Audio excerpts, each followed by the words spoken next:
नमस्कार, मैं सिद्धार्थ शुक्ला। सरगुजा की शांत वादियों में एक नाम ऐसा भी है जो जितना साधारण दिखता है उतना ही जटिल और रहस्यमय है। एक ऐसा चेहरा जो कभी आदिवासी संघर्षों की आवाज बना तो कभी सियासत के सबसे विवादित गलियारों में चर्चा का केंद्र रहा।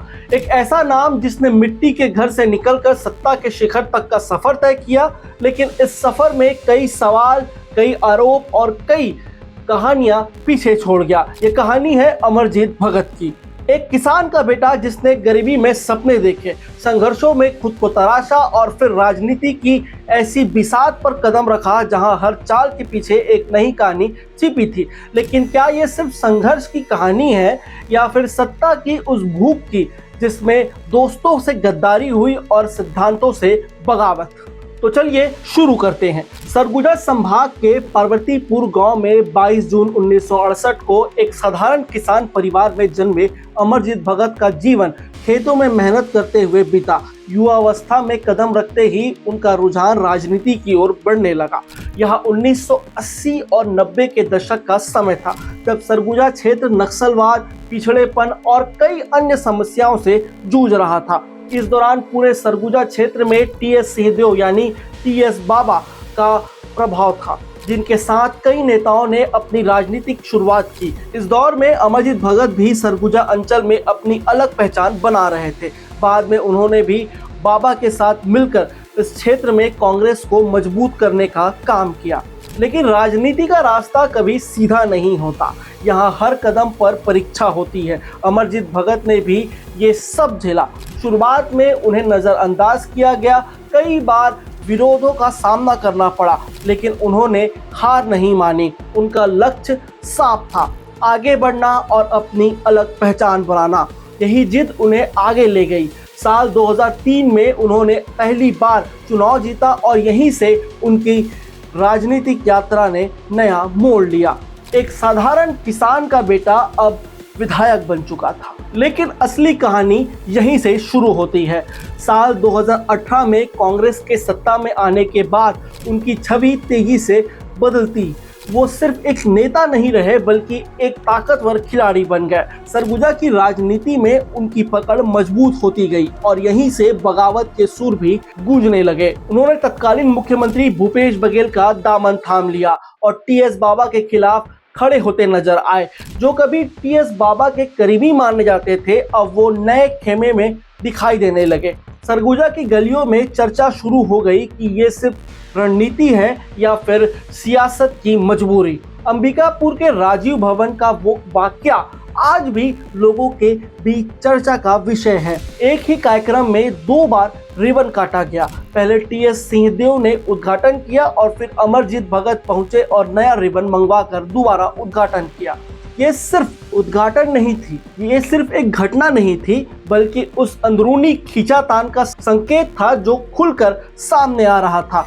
कार्यक्रम शुरू होने के दौरान टीएस सिंहदेव बाद में पहुंचे। वहां अमरजीत भगत पहले से मौजूद थे। सिंहदेव के आते ही उनके समर्थक ने नारेबाजी शुरू कर दी। ये देखकर भगत के समर्थक भी नारे लगाने लगे। दोनों ओर से जिंदाबाद के नारे गूंजते रहे। हालांकि भगत आगे बढ़े और सिंहदेव के पैर छुए, लेकिन इसके बाद सिंहदेव के समर्थकों ने शेर आया के नारे लगाने शुरू कर दिए। कार्यक्रम खत्म होने के बाद दोनों को कला केंद्र में आयोजित सार्वजनिक कार्यक्रम में जाना था, लेकिन दोनों अलग अलग रवाना हुए। साल 2023 का चुनाव और भी ज्यादा दिलचस्प रहा। आरोप लगे कि अमरजीत भगत और भूपेश बघेल ने एक रणनीति के तहत बृहस्पति सिंह का इस्तेमाल कर टीएस बाबा की छवि खराब करने की कोशिश की। आपको याद होगा कि बृहस्पति सिंह ने बाबा पर उन्हें जान से मारने की साजिश रचने का आरोप लगाया था, जिसके चलते बाबा की काफी बदनामी हुई। पूरा सरगुजा अंचल 2 खेमों में बंटा नजर आने लगा। हर जगह बाबा वर्सेस भूपेश की चर्चा होने लगी। कुछ वरिष्ठ पत्रकारों का मानना था कि यह सब कुछ सोची समझी रणनीति के तहत हुआ। उस दौर में बाबा स्वयं को मुख्यमंत्री पद की दौड़ में बनाए हुए थे। ऐसे में कथित तौर पर यह रणनीति बनाई गई कि यदि बाबा अगला चुनाव हार जाए तो मुख्यमंत्री बनने की संभावना ही खत्म हो जाएगी। इसी के तहत उनकी छवि को नुकसान पहुंचाने की कोशिश की गई और इन सब में अमरजीत भगत की भूमिका भी महत्वपूर्ण बताई गई। यानी कि जिस व्यक्ति के सहारे उन्होंने छत्तीसगढ़ कांग्रेस में एक विशेष स्थान हासिल किया, उसी के खिलाफ बगावत कर दी। और जब साल 2023 के चुनाव परिणाम आए तो नतीजे चौंकाने वाले रहे। टीएस सिंहदेव अपनी सीट बेहद कम अंतर से हार गए और अमरजीत भगत खुद भी अपनी सीट नहीं बचा पाए। लेकिन इस हार के पीछे भी एक अलग कहानी बताई गई। कहा गया कि असली मकसद पूरा हो चुका था। सरकार जाने के बाद अमरजीत भगत का बुरा दौर शुरू हो गया। उनके नाम के साथ विवाद भी जुड़ते चले गए। कोयला लेवी घोटाले का मामला सामने आया, जिसमें कई बड़े नाम शामिल थे। आरोप लगे कि करोड़ों रुपए की अवैध वसूली की गई। जांच एजेंसियों ने कार्रवाई की, छापे पड़े और कई खुलासे हुए। हालांकि मामला अभी अदालत में है और अंतिम फैसला आना बाकी है, लेकिन इसने उनकी छवि पर गहरा असर जरूर डाला। जमीन से जुड़े मामले ने भी उन्हें विवाद में रखा। सरकारी जमीनों में फर्जीवाड़े के आरोप लगे, जांच शुरू हुई और राजनीतिक माहौल गर्मा गया। विरोधियों ने उन्हें घेरा, समर्थकों ने उनका बचाव किया। सच्चाई क्या है, यह अभी जांच के दायरे में है, लेकिन इन आरोपों ने उनकी छवि को और जटिल बना दिया। एक और घटना जिसने खूब सुर्खियां बटोरी वो थी आयकर विभाग की कार्यवाही। उनके घर पर छापे पड़े, कई दिनों तक जांच चली। इसके बाद उनका बयान सामने आया, जिसमें उन्होंने कहा कि उन्हें और उनके परिवार को मानसिक रूप से परेशान किया गया। उन्होंने इसे राजनीतिक साजिश बताया। वहीं दूसरी ओर रिपोर्ट्स में अघोषित संपत्ति और निवेश के आरोप सामने आए। सच क्या है, यह अब भी बहस का विषय बना हुआ है। उनकी छवि का एक और पहलू है उनका आक्रामक अंदाज, विरोधियों के खिलाफ सख्त बयान, मंच में तीखे भाषण, समर्थकों के बीच मजबूत पकड़।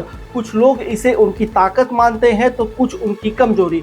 सरगुजा में उनकी छवि एक ऐसे नेता की बन चुकी है जो अपने विरोधियों को आसानी से नहीं छोड़ता। लेकिन अब जो अमरजीत भगत कभी कांग्रेस के बड़े चेहरे माने जाते थे, उन्हें अपनी ही पार्टी में अपमान झेलना पड़ रहा है। धीरे धीरे उनका वजूद हाशिए पर जाता दिखाई दे रहा है। एक बार तो मंच पर भाषण के दौरान उनसे माइक तक छीन लिया गया था। धीरे धीरे वे मीडिया और सोशल मीडिया दोनों से गायब होते चले जा रहे हैं।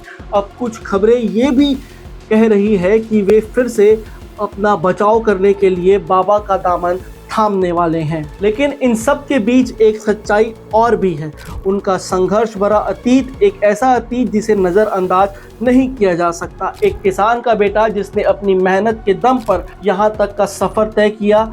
यही वजह है कि आज भी उनके समर्थक उन्हें ज़मीन से जुड़ा नेता मानते हैं। उनका कहना है कि चाहे कितने भी आरोप लग जाए, लेकिन अमरजीत भगत ने आदिवासी समाज के लिए काम किया है। तो अब हम इस खबर को यहीं विराम देते हैं। नमस्कार।